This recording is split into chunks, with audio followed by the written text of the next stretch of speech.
Welcome to Stargate SG1 for the first time. Still not a Star Trek podcast. My name is Jeff Aiken, and I'm watching Stargate SG1 for the first time. And I'm Brent Allen, and I'm watching Stargate SG1 for the 47th time. But for the first time, I am looking for what Stargate is trying to teach us, using that sci-fi thing that sci-fi shows do so well to hold up a mirror to society, to give us hope that things can be better in the future, or just plain teach us how we can be better human beings to one another. Brent, this week we're watching the 7th episode of the 3rd season of SG1, Deadman Switch. Yeah. Last week I said that my guess is that SG1 is going to be captured, held hostage, and there's a way out. They got to take dude out, but he's got some sort of a Deadman Switch. If they take him out, things are going to fall apart. I'm excited to see how right or wrong I am. Why don't you give us some details on Deadman Switch? Well, this is the 7th episode, season 3, air date August 6th, 1999. This one, Jeff, is written by our good friend Robert C. Cooper. I've often called him the Michael Pillar of SG1. Mm-hmm. And this is a Martin Wood joint. Nice. I feel we like need we a little drop for him. For that. Yeah. I feel like we need a sound drop for that one. But we have a very cool guest star in this episode, Jeff. Oh, okay. Now, I got to tell you, it doesn't really mean much to me because it was a little bit past my time. Like a hair past my time. So this is not something I grew up watching. But I know people who did. And Jeff, I've got a feeling this might be more up your alley than it is mine. That's a lot of pressure. No, we'll see. Cause you'll either just be like, yeah, okay, whatever. Or like, oh, I know this guy. So if you know him, you'll immediately see him as soon as you see him. So okay. Now with that, Jeff, let's go watch an episode. That's a good idea. Hey, listen, if you guys out there are joining us for the very first time, first of all, welcome. You're amazing. And this is how this works. You're watching the video out here on YouTube. Jeff and I are going to go watch this episode live together right now. Stick around right here on YouTube, and we're going to do like the reaction video thing. And right at the end, we're going to talk about Jeff's first watch experience. We'll talk about the messages that I found. If you want the full unedited version of this video, head over to our Patreon page at patreon.com/ Bye, nerds. And if you're listening to us on a podcasting app, you're about to gate into the future where you're going to hear our for the first time reaction. You're going to hear about the sci-fi messages that Brent pulls out of this thing. Brent, let's kick it off. Deadman Switch. Let's go. I feel like we've been here before. This looks like the Nox planet. We've seen no signs of Gould civilization. Looks like every planet we've ever been to in Stargate. It's like Western Vancouver, maybe a little off Victoria Island. Yeah, somebody pointed out a long time ago, like, you can't say Northwestern Canada because that would be like the Yukon. Yeah. I was like, no, you missed it. We're in America. So I said, it's the Northwest in Canada. That's what I was saying. Just said it really close, really fast and close together. It's like it's been hit by a stack. It's the UAV. Doesn't make any sense. When a Gould occupies a planet, they usually control the Stargate. I mean, this gate had no markings of any. Oh! Ow, that Found hurt. something. That was really well done. Back. Yeah, sure. Let's shoot this thing. Your weapons will not penetrate the shield. However, mine will.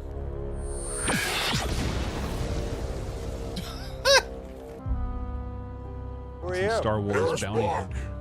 Perhaps Harris- you heard of me. Bach. Not I. Yep. I'm one of the galaxy's greatest hunters. He shot first, too. Not ringing a bell. Sorry. Well, I know you. The Gould voice isn't quite Gouldy. I wonder if it's just like an affect that he's trying to put on. You're a good guesser, Jeff. Well, I got that they're going to get captured. Here they are getting captured. Get that. Now, drop your weapons or I'll kill someone. I don't think killing is your goal here. I think You know, Jeff that- knows that. That actually feels like a guy that I have acting for me in a play right now. I'm sure you're thinking about escaping.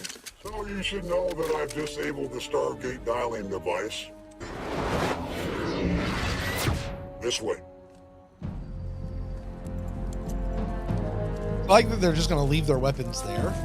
Yeah, it's a safe spot. Like how Jack goes first. He just- crosses yeah. in front of everybody to go first. That's what the Colonel does. You walk in first and you eat last. That's what leaders do. Sir, he's not Goa'uld. Oh yeah, she'd know. But Joel and so I. therefore, All they have to do is just flinch a little bit, and this will spray enough toxic gas to kill everybody in one breath. I love how he has an answer for everything. You know, just, oh, no matter what, I'm going to kill you. You're going to die somehow. This came out in 99, this episode? And help me, Major. Can't be him. What are you thinking? This with this, and then He looks like this. Flash Gordon, but like a grizz. But there's no way because he like. Is it him? Yes, it is. It's Flash No Gordon, way. Jeff. No. Yeah. Sam Jones. Yeah, it sure He is. has to be like 60 some odd years old. He looks like he's Well, 60 years old. There. So, Maybe not. I guess it came out in 81, I think. I is wouldn't when that step came any out. closer. Just showing my concern. Well, like I said before, Epic Queen capturing you song. was unintentional. The real reason I'm here is to Such an capture iconic Goa'uld. face. Like that. Like you said, that really was a hunt big Goa'uld? part of my I childhood. hunt anyone Ming the of value. Merciless. That guy was Schuller, so hunting. good. His name is Keltar. I do know that name. I haven't heard of him before. I have not heard of him either. Okay. Teal'c's You response. met every Goa'uld? I haven't. The only thing I know is that Sokar has discovered. I think that's like the Keltar's Jaffa plotting against FU, him. dude. So you work Wait, he for just- Sokar? No. Sokar. Sokar. Self-employed then. He's the Independent contractor. like ostracized system lord who's trying to take out the other ones. Like they kicked him out or something. Is he ostracized? He might be ostracized. Basically, he's Satan. He's the guy in hell, right? Oh, okay. Right. Oh, that's right. Yeah, yeah, he yeah. was- And he was Apophis the has to guy- go through his thing, right? Is the Yeah. He was the guy with the face in the iris that was trying to come through, like the irradiated face in the iris. Yep. Okay. That guy. Yeah. I don't know that we've met Sokar face to face yet. I don't think so. He got mentioned Just- in one of the episodes, and it was just Yeah. So when Apophis died, and they sent his body through the gate, Mhm. they were sending him to Sokar. So Oh, that's right. Okay. yeah. And To like dude was appease to appease him, right? Like, okay, here you go. Yeah. You can have him. yeah, because Sokar was after him. hmm You know, and the guy was like, who knows what Sokar's gonna do like at this point. So There you go. Why do I recognize the name Keltar though? Maybe because it sounds like Mork and Mindy I something. don't know. Is it a shout out to something Flash Gordon? I have no idea. I doubt. I don't know. I don't think so. Little Easter egg. All right, let's jump back in. All right. Rogue warrior. I give to the Goa'uld what they want, and they give back to me what I want in return. How you keep from getting killed. Takes talent. So, what do you expect to get for us? Daniel? Just curious. Well, Teal'c is worth the most. The system lords would love to make a good example of him. And Carter here, well, she has the memories of the Tok'ra Jolinar. And you, O'Neill, you're considered, well, you're a pain in the mikta. Neck? No. What about me? You? Probably happy to get a day's rations for you. Oh, a day's rationed. Trade you. Poor Daniel. I'm just saying that if we know what we're worth, maybe there's something we can offer for our freedom. I went to college for a long time. Good. Back over there. Why do you need our help anyway? Hey, I take help whenever I can get it. Sokar can figure out everything I can figure out. If I want to trade Keltar back to Sokar, I gotta get to him first. I mean, guys, come on, what's the big deal? It's a Goa'uld. I hate Goa'uld. You hate him. Everybody Come on. hates Goa'ulds. Come on, let's do it. Come on. All right, Beetlejuice, settle down. That's what he's doing. Right? Yo, Come on. Good. You know, Jeff, if I didn't know better, I would swear that's Dolph Lundgren. Yeah. I really would. It'd be like Dolph Lundgren not doing so. Like Like- he was so like young and pure as Flash, you know what I mean? And like, yeesh. I hate to say, like, he's Flash freaking Gordon, but he's a dime store Dolph Lundgren. Yeah. That's sad. He definitely looks like he'd be like a stand-in or something for Dolph Lundgren. Dolph Lundgren stunt double. You trust me, I trust you. Or maybe Dolph Lundgren is his stunt double. What's that? Right, for real. Drink. Catch her so white. I'm the greatest because I'm alive. That's it. Period. I feel like the guy, he's probably the worst. Like not greedy. he's all talk If I at can this catch point. a He's Goa'uld equipped with all kinds of fancy toys without risking my telling neck, his own story all the time. Like a damn good this is compromise. classic Fancy little guy toys? syndrome going on. all you gotta do You know who is else get used to close do that? enough to shoot him with a Zat nicotine. Captain Okay. Jack Sparrow. Found a flaw in your plan. What's that? Well, we're exactly one Zat gun short of actually having a Zat gun. Just What happened was to the have one. sound effect? I don't I understand. know. Why was the sound effect on it? He had this is the Velcro he had on his belt.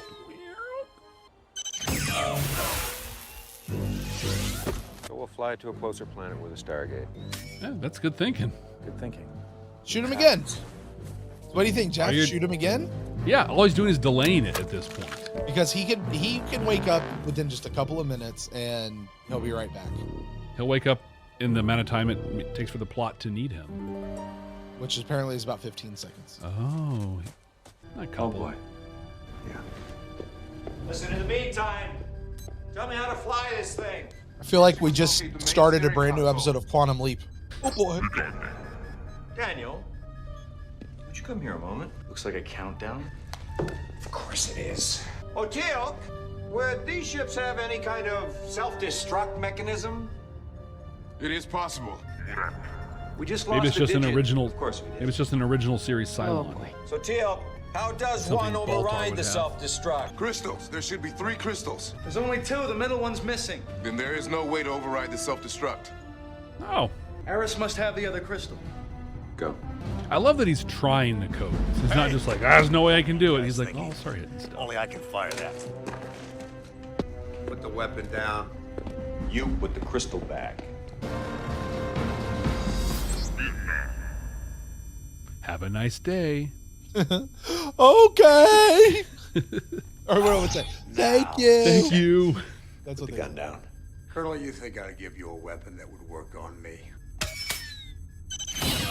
Ooh, tickles.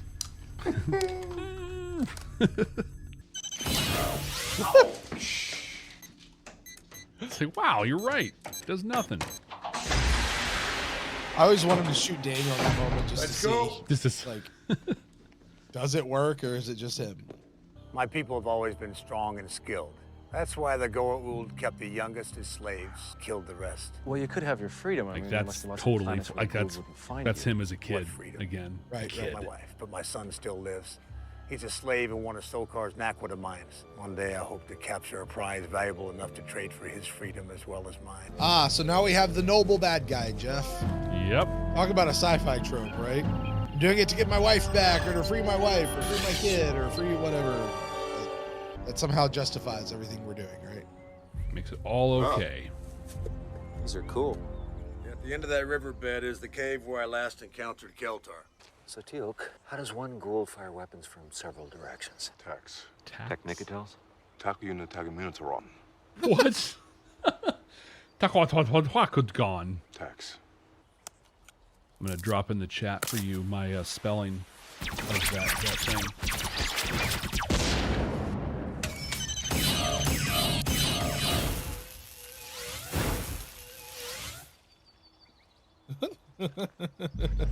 Don't look at it, Right? Rod. What's this thing do? It's like looking down the barrel of a gun, man. Oh, there it goes. Put your hand down! Please help me. I've heard a legend I am about not this guy. Goa'uld. I am Tok'ra. Ah!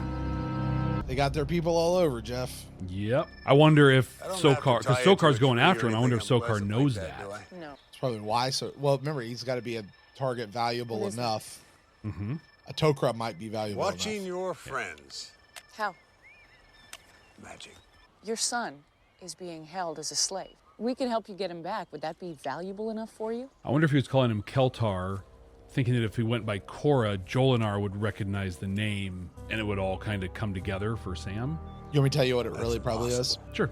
He's probably posing at, like, a lot of times Tok'ra will pose as a ghoul Oh, okay. to infiltrate. And so his undercover name was Keltar, but he's saying he's really Korra. Okay. First question is he really Tok'ra? What now? Yeah. Can you talk? Does he know the Yes. handshake? You prove you're a Tok'ra? I only have my word. If Samantha Carter were here, she would recognize me. Mm-hmm. I think you care. And I don't think you like what you do nearly as much as you pretend to. I think you should shut up. Oh, shaking a hand. Uh-oh.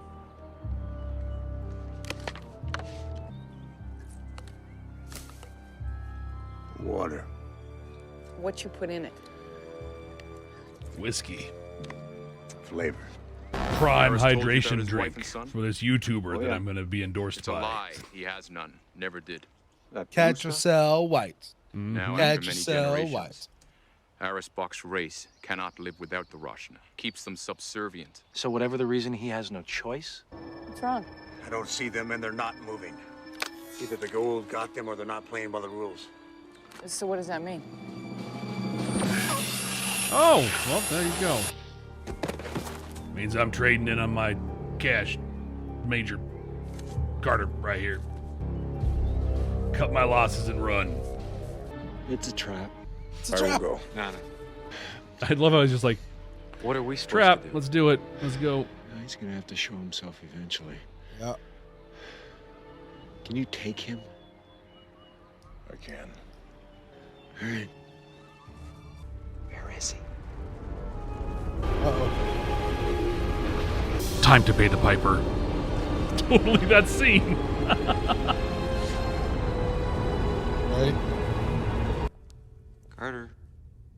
He's really good at being one step ahead all the time. Maybe he's Carter. not like as incompetent as I thought he was going to be. Sure. We can't let Eris Hey, Jeff, it's your favorite dark Stargate right now. Right? They're really good at doing that. Oh, yeah. Lights, who needs them? Way to play hard to get, boys. Well, I have what I wanted. Rest of you, free to go. Aw, you're so keeping your end of kind. the bargain. I don't think so. Gave my word. If you take Cora, a lot of Tok'ra may die. I've already communicated to Sokar, and one of his motherships will be entering orbit around this planet any time now. Oh, great. Not betray the lives of other Tok'ra. Okay. What the hell did you do that for? It's always on the tooth, isn't it, Jeff? Right? Poison? That's very Anangoa-Ood-like. Because he's Tok'ra. Right? Why would he do that? To save the lives of other Tok'ra. Well, since when does a Goa'uld care about another Goa'uld? I've told you the Tok'ra are not the same. You having second thoughts here? I have to give him something. Take me. Forget it. I am the most valuable in trade next to the Tok'ra. I don't care. Seems a little, presumptuous. We are choiceless. We'll find you. Lady Ladira would Oh, this is so beautiful. disagree. I'm starting to tear up here, you know. But we gotta go now. What happened? So he didn't die? Come on. That didn't make any sense to me. I thought he died. Oh, him? Yeah, No, Cora. he froze him. Like, It's a pretty noble thing you're doing. if he was going to kill him, why would he You've stop made him a from doing sacrifice the as well. poison thing? I guess I never knew the Tok'ra were different, you know. Well, you don't really think the Tok'ra and the humans have a chance of overthrowing the Goa'uld, do you? I do. Indeed.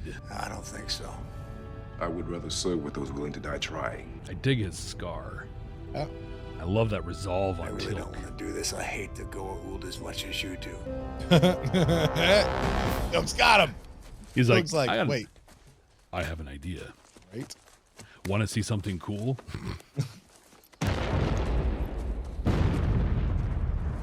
Oh my god. I am here, O'Neill. Yes. You okay? I will be fine. What happened? Had some technical difficulties. Wish I had communicated to Sokar's ship just after I accidentally removed this. Oh, there you go. Glad to have you back, Teal'c. Somehow I must find a way to pay tribute to what you have done for me and the Tok'ra. There is no need. Oh, Dr. Jackson, I was lying to you before. The price on your head is much more than a day's ration. Actually, the Goa'uld want to see you dead as much as anyone for figuring out the Stargate. Thank you. It doesn't make me feel any better. It would make me feel better. Major? A little bit, a little bit. Who knows? Maybe someday someone would figure out a way for what's left of my people to be free of the Goa'uld, and that would be something worth trading for. All right, Dr. Bashir. Right? Just, yeah, just say, just nod. Just give him a nod and walk away. As Tilk as you can get.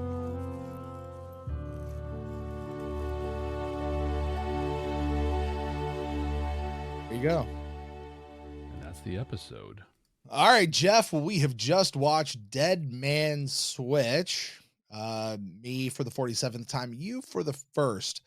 I was looking for messages you were just enjoying or maybe not enjoying. I don't know. We're about to find out. Lay it on us. How'd you feel about this episode? Deadman Switch. Dude, it had Flash Gordon in it. Flash. Flash. That's Queen's big. That's what almost resurrected Queen was that. I mean, it was Bohemian. It was Wayne's World that actually resurrected them. But they had this big moment in the early 80s with Flash Gordon. I recognized dude in a second. I texted you because, like you said, when we're heading in and a little before your time. But one of my favorite pictures of him, I sent it to you. Is that not? I mean, that's a face that gets burned into your head right there. He looks like the same, but like some hard living in between then and now. I just want to clarify, Jeff. There's like what 2 or 3 years between you and me, like in those age. are key years, though. Those are key years. Right. Yeah, right. But it's not like we're a generation removed. Like it was just. I think it's important though to point out because Flash Gordon specifically was a huge deal. Yeah. For like 4 months. Yeah. And then I think everyone realized, oh my gosh, that's kind of ridiculous. Yikes. But there was that moment where it was huge and you were too young in that moment. So you missed it. I enjoyed the episode, Brent. It was all right. Eris Bach took me on a journey in this one. I say that a lot. There's a journey. That's the thing I think Stargate is really good at, is introducing you to a thing, and then you go on a journey, and sometimes you end up in the same place. Often you end up somewhere different. And at first I thought this was going to be a story about an old bounty hunter who just isn't what they used to be and is living on their stories and telling everybody how great they were. I thought he was going to be ineffective. I thought that everything he said was going to be fabricated, right? So he comes out and he says, I disabled the Stargate. You're stuck here. And they just take him at his word. I'm like, I would go check. Oh, I could kill you with this. Oh, okay. They just take him at his word. The whole time. He's very confident, when he says the things. So it kind of makes sense that they're believing him a little bit, but I don't know. So I thought that was going to be the story. Turns out he might be like the missing link. There's something about him and his people where they reject the symbiote. They can't be implanted with a Gould. My guess is it's the Roshna, the Ketracel white that they are addicted to. And he gave Sam a little vial of it. So, she can do her stuff and figure it out. Well, not just the humans, but think about the Jaffa. Like, what would it mean for Teal'c and his people if they didn't have to carry around a larval form of the Gould just to stay alive? Could be huge. Change everything. Yeah. We learned a new thing. We learned about tax. Tacticons. Yeah. That was great. So those are automatic remote weapons they can use. So we have that in there. But this episode, kind of fun to watch. I think there's really one big point of this whole episode, and it was, hey, here's the Tok'ra. Remember these guys? They're going to be a big deal this season. They've been one. They're going to be bigger. Here they are. Also, we need to remind you and make it crystal clear, they are not Gould. There are Tok'ra, there are Gould, and they are not the same. Bach comes out with, they've got bad blood, the same bad blood. And they're like, no, actually, no, they're quite different. That's what I think that the point of this episode. Let's have a bounty hunter. Let's have a little fun, kind of. And then just remind you the Tok'ra are going to be the culmination of this season somehow. My hope in this, I kind of hope we see Eris Bach again. I kind of like him. And they built a whole set, a new ship, gave him a lot of character stuff in there. It would make total sense for him to be an ongoing concern. And I think I'd be okay with that. The thing about Stargate, Jeff, is they can put a person in an episode. You could not see them for seasons. And then all of a sudden they're back. Or it could be several episodes, or it could be the next episode. How often have we seen Braytak jump in and out, or Jacob, or that Knox lady girl? She just randomly showed up at the end of one episode, Yeah. So yeah, there is certainly the possibility we could see somebody again, but also maybe not. Maybe not, but it also could be a while or not. So I think my advice to you is don't hold your breath. When and if it happens, that's when it will happen, but not before. That's fair. That's Especially for a show frankly, that's complete. Yeah, right. Frankly, Brent, that's a good way to live your life, right? Yeah. Don't hold your breath. If it happens, it happens. If it doesn't, it's all good. Yeah. All good. There you go. I feel like I might be shortchanging things on this, but that's really my reaction on this. There wasn't a lot that happened. Tok'ra, Bounty Hunter, a little more, and the other reminder was Sokar. So we got to mention him before, and we got him again. So I think like we're at the point in the season nearing the midway point. So it's like I think we're heading to the end of this. It'll be Tok'ra, Sokar, this whole thing with the system lords. And so just here's your little reminder that there are these players, and next week we'll probably go somewhere else. I will tell you, Jeff, Stargate doesn't typically work like that. Like there's really not a big overall story that they have planned out that they're trying to tell. Yeah. As much as, hey, here's episode 1, here's episode 2, let's keep going. Hey, what's the next chapter of it's like they're kind of they're almost RPGing it. Like the writers are just sort of as they go. And they, hey, you know what? You remember this guy we had back here? It'd be a cool time to bring this person back in. Or let's bring this thread. And I think occasionally, and now this is, let me be caveat. I never sat in that writer's room. I don't really know. I'm just telling you what I've heard and what just seems right to me. But they, I think they had some things like you just kind of mentioned, like we kind of want to do this during the course of the season. Yeah. But when and where that shows up, and then obviously you have your filler episodes, I always say if it's really, I watch seasons now and shows, especially these old ones that I've seen so many times. And I go, if I were to do the Beam Me Up treatment, and for those of you out there who don't know what Beam Me Up is, that's an old podcast that I used to do with my buddy Matt, where we went through the entire franchise of Star Trek, but only doing the key episodes. Would this be an episode that I would put in, or would I leave it out? And this is very clearly to me one that I would leave out of Beam Me Up. That doesn't necessarily mean that's a bad episode. I will tell you, this is one I tend to skip, but I actually enjoyed it a lot more on this watch than I thought I would. Yeah, like really? I kind of went into this episode like, oh, it's this episode. I enjoyed it much more than I thought I would. So yeah, it's good. Before I go any further, just want to update our tracking sheet. I didn't catch any for crying out louds, Indeeds, Daniel deaths, or and Jeff, I've decided what we're going to count for Samantha. Oh, okay. And we've got to go back and we've got to think about it. Boyfriends. We're counting her boyfriends. Her boyfriends. We're going to count her boyfriends.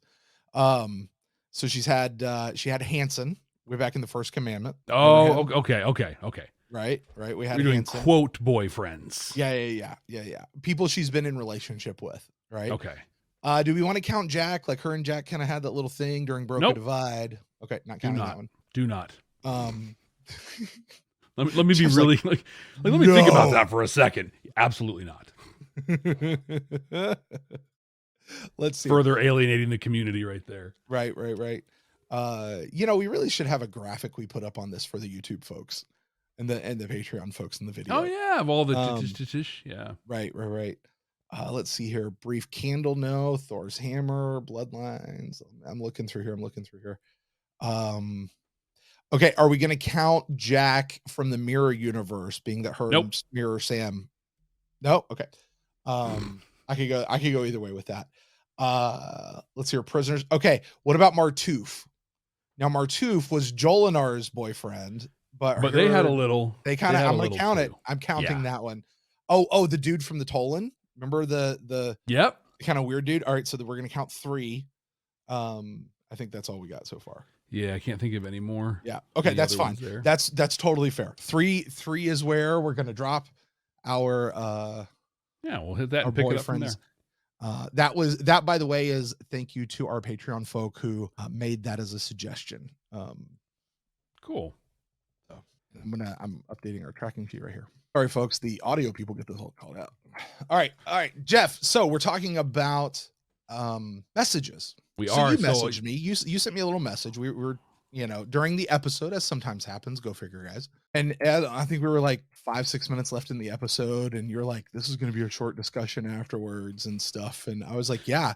I said, I'm not getting any messages out of this one. This is just whatever. And then the end of the episode happened. Right. So let's talk about it, right? Let's talk about it. This is one of those messages I've seen in several sci-fi shows, and I love it. because it is such a core message, really speaks to that. How do we treat each other better as human beings? Also holding up a mirror to society, right? Exactly. But here's the thing. Eris Bach grouped all Goa'uld in together. You're Goa'uld, you're bad. There was no individuality. There was no individual choices. There was no whatever. Just nope. If you're that, it doesn't matter what your name is, who you are, the choice. Like he strips you of your identity and everything that makes you a person, and just says, if you're that, then you're bad. Right? In the real world, we do that all the time. If you're of this political party, you're bad or you're good. If you're of this country, you're bad or you're good. If you're of this lineage, you're bad or you're good. If your favorite football team is this team, then you're awesome. Otherwise, you're awful. If your favorite color is blue, then you're like the most amazing person in the world because that's a great color. Take your pick. It doesn't matter. You're blonde, you're brunette, you're male, you're female, you're gay, you're hetero, you're trans, you're cis, you're whatever, right? Like whatever. None of those define who a person is. What defines who a person is? How they live their life, the choices they make, right? Those are the quality. What are the qualities we judge people on, Jeff? Like we should, or that we actually do? No, we should. Those are very different things. What are the ones we should? The content of your character. Exactly. Yeah. How do you treat the people around you? Exactly. When you take away anything else, you lump them in together, and it makes it easy to hate those people. And then it makes it easier to destroy them. It makes it easier to fight them. Right. But when you stop to get to know the one, it gets hard. I think of the great Star Trek episode, I, Borg, where they captured one of the Borg. They got to know it, and it became a him. And suddenly they couldn't do the thing with it that they were going to do with it, which was turn him into a bomb and send him back, because it would be not right. It may be good for business to not care. Eris's box, the whole business was he's going to go trade these people in. Didn't matter. Innocent or guilty, didn't matter.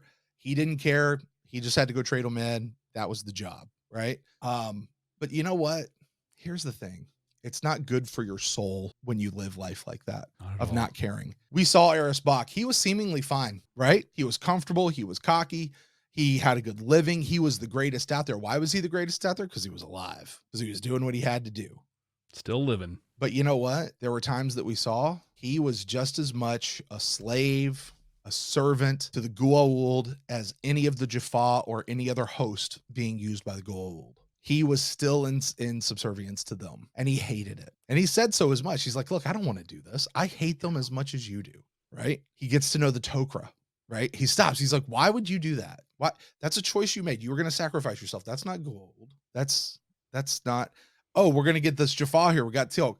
What's he do when he has Teal'c and he's flying away? So why did you do what you do? What's going on? He listened. He got to know the one. All of a sudden, what's he do, Jeff? Practically abandons his whole plan, his whole lifestyle. He's going to go on the run.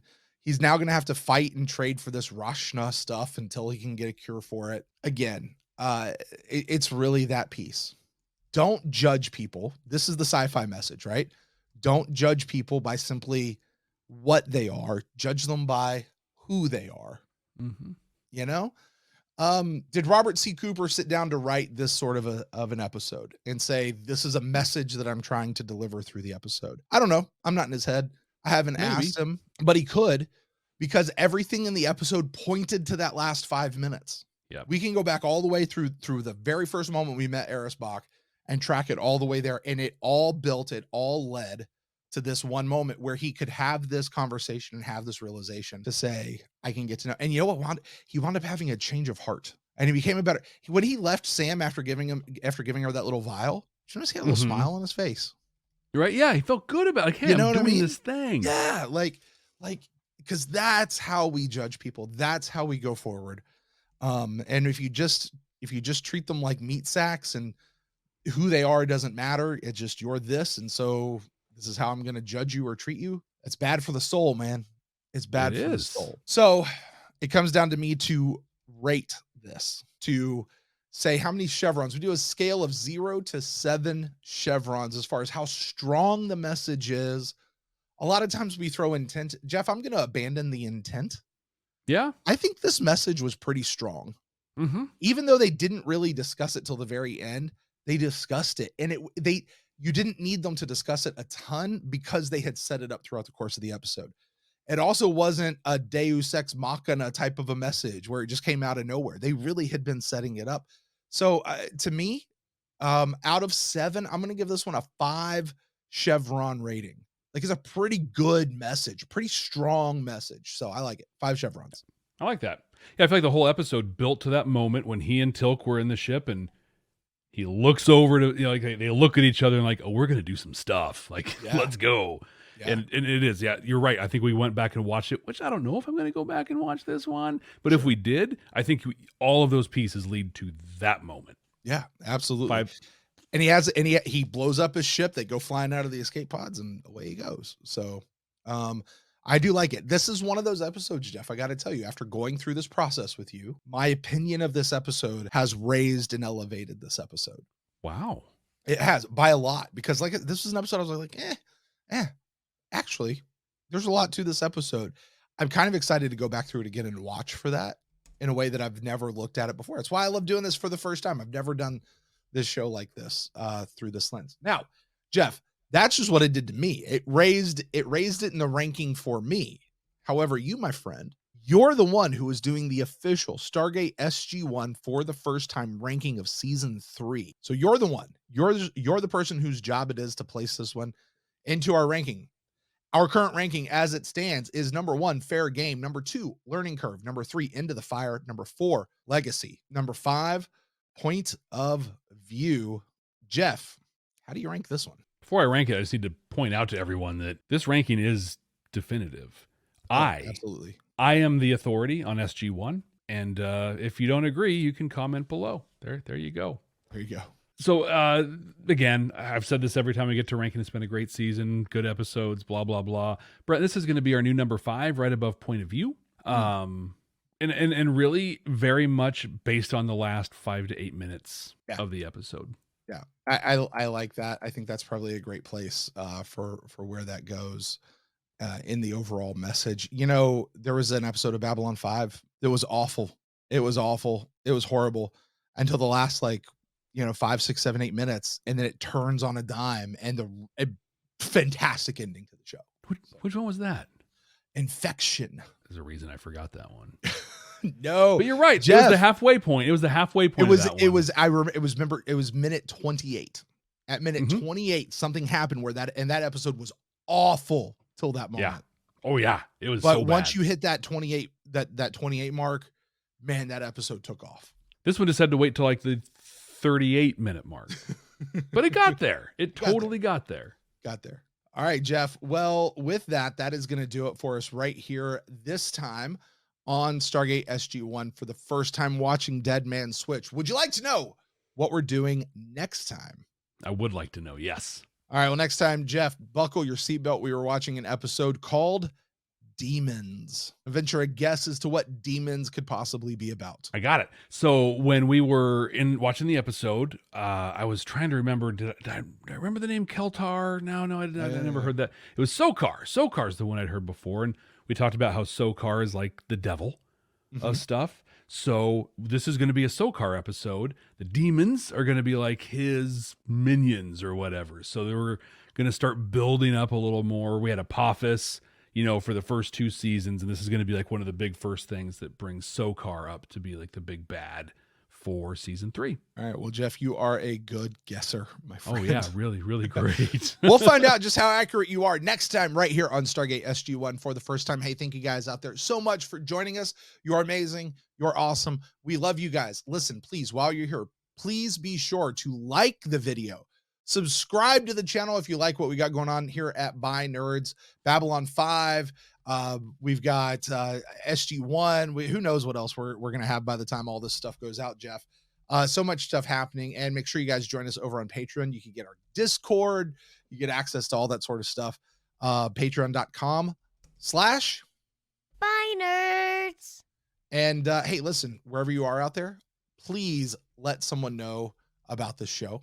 The best way you can help us grow is by getting the word out. So let somebody know who is needs to fall in love with the series for the first time, or somebody who, like me, already loves the series and they just want to relive it for the first time. So thank you guys so much. We're going to get out of here. Jeff, for you, for me, I'll say see you later, Brent. guys. Hey, Brent. Yeah.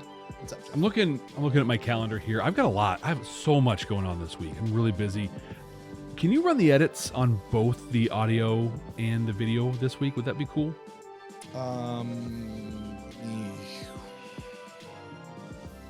No, Jeff, I can't. No, I will not.